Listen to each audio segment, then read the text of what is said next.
Assalomu alaykum shifokor ona auditoriyasining qatnashchilari. Bugungi suhbatdoshimiz 30 yillik tajribaga ega bo'lgan Buxoro viloyati bolalar ko'p tarmoq tibbiyot markazining neonatologiya bo'limining boshlig'i, vrach neonatolog Saidova Dilawar Isayevna bo'ladilar.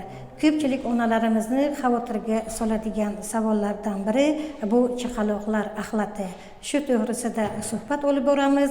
Albatta mutaxassis maslahatlariga quloq soling va albatta shu maslahat bo'yicha bolangizni parvarish qilasiz degan niyatdamiz.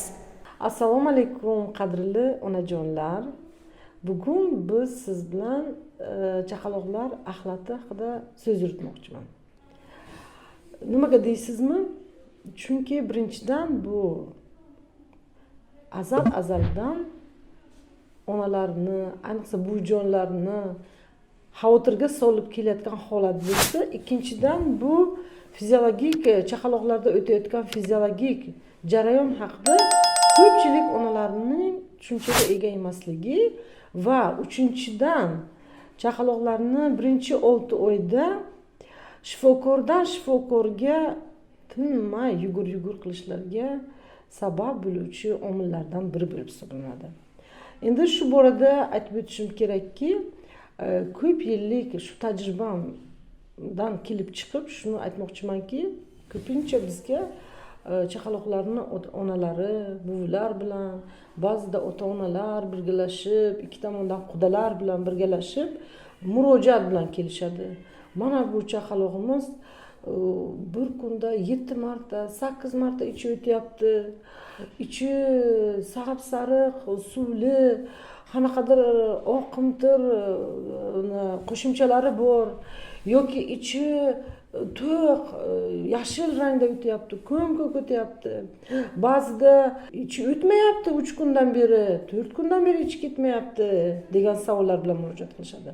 Ba'zida esa shunaqa murojaatlar bo'ladiki, bolani ichi o'tishidan oldin yig'laydi tinmay, 1-2 soat zo'riqadi, kuchanadi ko'p va shunaqa zo'riqib ichi o'tadi, yordam berishimiz kerak, yordam bering deb murojaat qilishadi.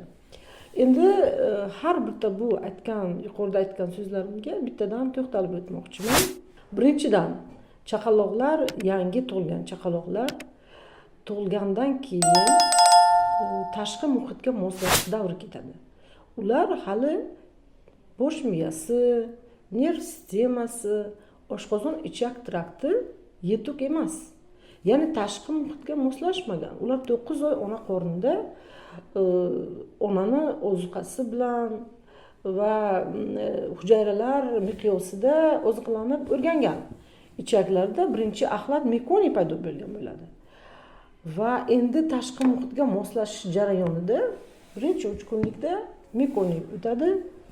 Mekoniy qop-qora, vyaski, tiguchi deydi rus tilida, bunaqa shumshiq, qop-qora rangda bo'ladi. Birinchi 3 kunda o'tib bo'lib, u asosiy axlatga keyin o'tish jarayonida bolalarning ichi ko'k o'tishi mumkin. To'g'ri, ba'zi bolalar shu tariqa savol tug'ilishi mumkinki, yo'q, bolam 10-15 kunlik, ana endi boshlanyapti bunaqa qiliqlari. Tez o'tyapti, chinqirib yig'layapti. Bunga ham javobim shuki, bularni bosh miyasida impulslar, endi biz hammamizni tanamizni bosh miya boshqaradi. Bosh miyadan impulslar to'g'ridan to'g'ri mushaklarga borib, keyin press mushaklari, qorin mushaklari qisqarib, to'g'ri ichakdan axlat chiqish jarayoni bo'ladi aslida. Ana shu chaqaloqlarda bosh miya yetuk bo'lmaganligi sabab shu jarayon boshqacha kechadi. Impulslar tarqoq ketadi. Bola o'zini boshqara olmaydi. O'sha uchun ko'p zo'riqadi, yig'laydi. Yig'lash ham og'riqdan emas, balki shu pressni, qorin brushnoy pressni to'g'ri yo'naltirib axlatni chiqarishga urinadi. Ba'zida onalar aytadiki, shu soat 4-5 sahardan zo'riqqani 7 gacha zo'riqib, kuchanib, yig'lab, ana endi 7da ichi o'tib uxlab qoldi deb. Men shuni aytmoqchimanki, onajonlar, bu xavotir qilishga o'rin bo'lmagan holatlar. Albatta, bunda ichi o'tib bo'lgandan keyin bola tinchgina yana pishillab uxlab bir maromda uxlab qolishi kerak va onani xavotiri bo'lmasligi kerak. Lekin aslida nabarot, onalar xavotirlanadi. Nima uchun bolam shuncha yig'ladi, ana endi tinchib qoldi, charchab tinchib qoldi deydi ba'zilar. Yo'q. Aslida men shu yuqorida aytib o'tganimdek, mushaklarini to'g'rilab, bola press mushaklarini ishlatib, axlatini chiqarib yuboradi-yu, tinchib uxlab qoladi. Agar bolangiz tana vazni oshayotgan bo'lsa, ichi o'tgandan keyin shu injiqliklar tinchib qolsa va boshqa biron xavotirga soladigan holat bo'lmasa, bu normal holat. Bu uchun vrachga shoshilinch ravishda 4 saharlab bolani turib больницаga olib kelish kerak emas. Yana boshqa bir savol bo'lishi mumkin. Ichini ko'k o'tishi. Juda ham ko'p murojaat bo'ladi. Ichi ko'k o'tyapti.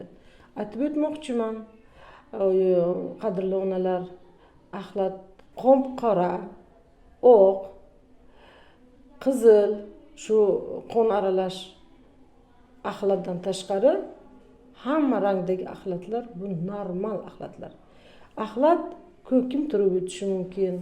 Axlati oqimtir, durdalar bilan o'tishi mumkin. Ba'zida shilimshiq ham o'tishi mumkin.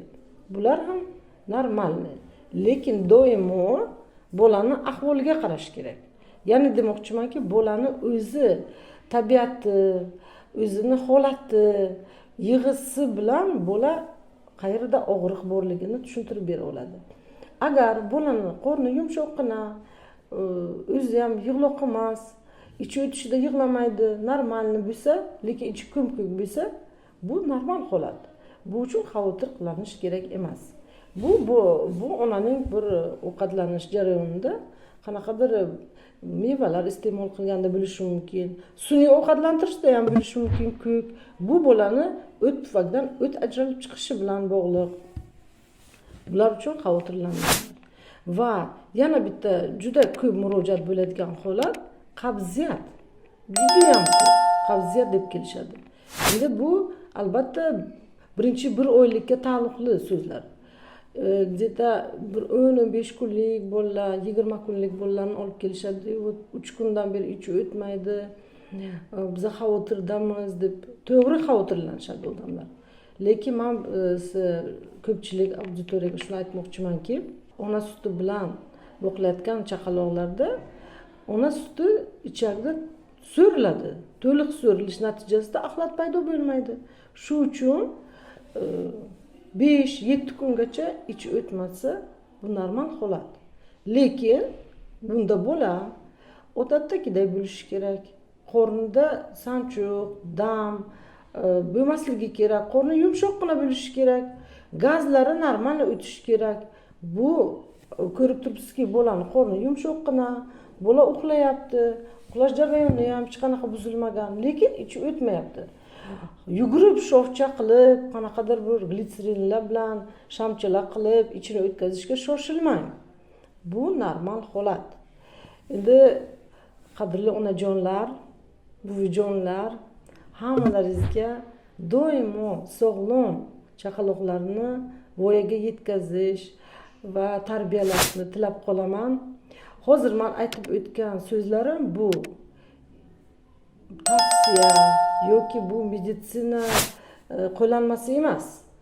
Balkim shunchaki sizlarni chaqaloqlarda kechayotgan fiziologik jarayonlar bilan tanishuv sifatida aytib o'tdim. Rahmat e'tiborlaringiz uchun. Bola uchun shifokor bu onaning o'zi hisoblanadi. Shu sababli auditoriyamizga a'zo bo'ling va bizni kuzatib boring. Siz ham shifokor onaga aylaning.